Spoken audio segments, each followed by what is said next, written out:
Gilanya buat wanita dewasa, saking pengen terlihat cantik, beberapa ada yang membebat atau membungkus kepala mereka itu seumur hidupnya. Yo my bride, terima kasih sudah melipir di Papa Awan. Seperti biasa di channel ini gue akan bahas hal-hal menarik, unik dari berbagai dunia yang gue share ke lu. Karena itu ditunggu subscribe dan tampol loncengnya biar lu update terus cerita-cerita unik dari kita. Oke, ditunggu. Thank you.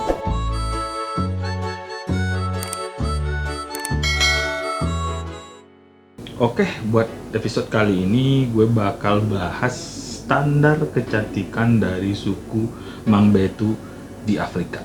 Yang pernah dengar? Penasaran? Stop basa-basi busuknya, kita mulai cuap-cuapnya. And kamera rolling action.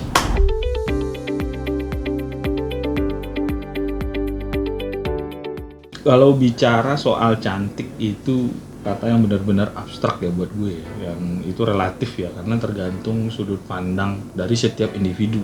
Begitu juga termasuk standar kecantikan menurut suku Mangbetu di Afrika, di mana para gadis atau wanita yang memiliki kepala semakin lonjong, maka mereka akan dinilai semakin cantik. Lonjong.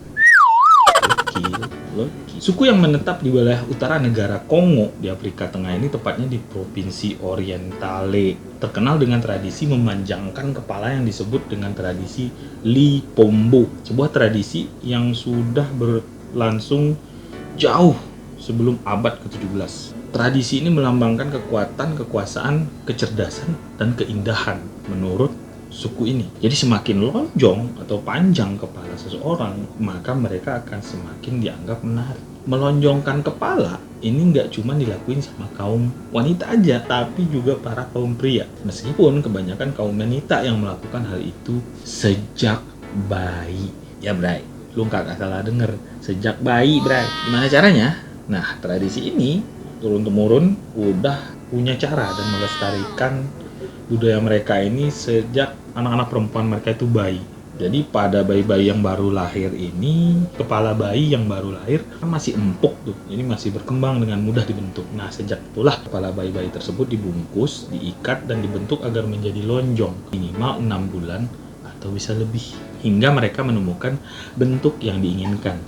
Itu bayi nggak pusing apa ya, atau cedera gitu, kepalanya digituin gitu, dibet gitu. Meskipun tradisi ini nggak berpengaruh pada fungsi otak, namun ironisnya praktek tradisi tersebut banyak menyebabkan kematian pada anak di sejumlah suku. Iyalah, dipebet.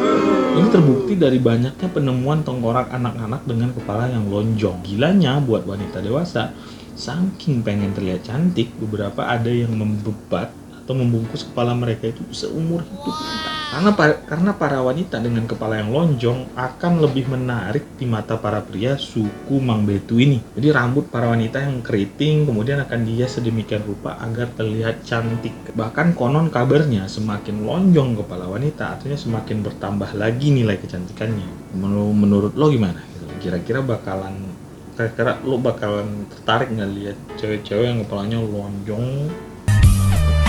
Nah, tradisi melonjongkan kepala ini ternyata guys nggak cuma terjadi di suku Mangbetu di Afrika Tengah doang. Jadi dulu juga pernah ditemukan tradisi yang sama di benua-benua lain seperti suku Cinokan di Amerika Utara dan suku Han di Asia Tengah. Bahkan sejumlah arkeolog menemukan jenazah tengkorak berkepala lonjong yang mereka temukan di Meksiko dan Australia. Dan ada yang bilang juga kalau orang-orang Mesir kuno juga melakukan tradisi ini gitu, sebab mereka memiliki hiasan kepala lonjong atau kerucut gitu. Makanya nggak heran kalau tengkorak kepala yang ditemukan ini sepintas mirip mirip alien, bro. Jadi yang sering digambarin di film-film Hollywood.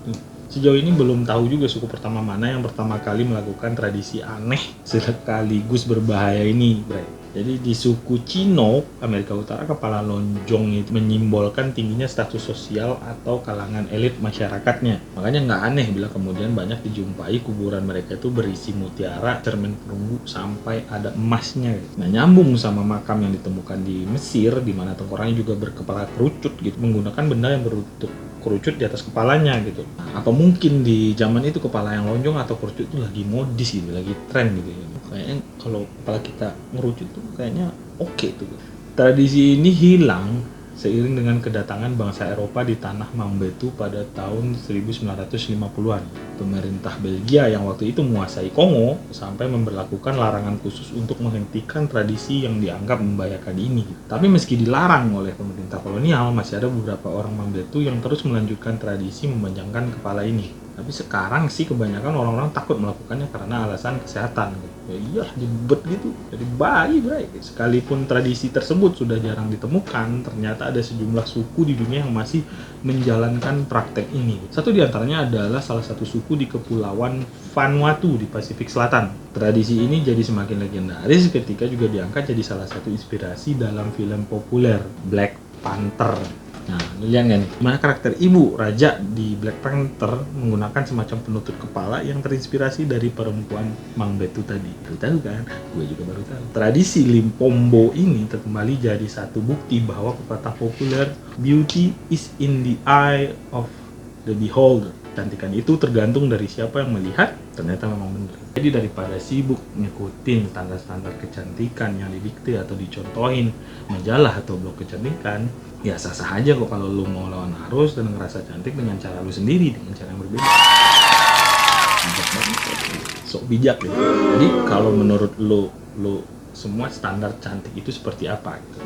Silakan komen di bawah ya. Nah, sekian review singkat cerita kali ini yang menurut gue menarik banget gitu buat gue share. Jadi tentang standar cantik wanita berkepala lonjong suku Mambetu yang aneh cuman unik gitu. Nah, kalau ada yang mau nambahin, ada yang mau share atau yang mau komen, silahkan tulis di kolom komen gitu. Terima kasih sudah nonton channel ini. Jangan lupa like, comment, subscribe, dan share-nya, dan juga tampil loncengnya agar lu update terus cerita dari gue. Sampai ketemu di cerita-cerita selanjutnya. Yuk, dadah, bye-bye.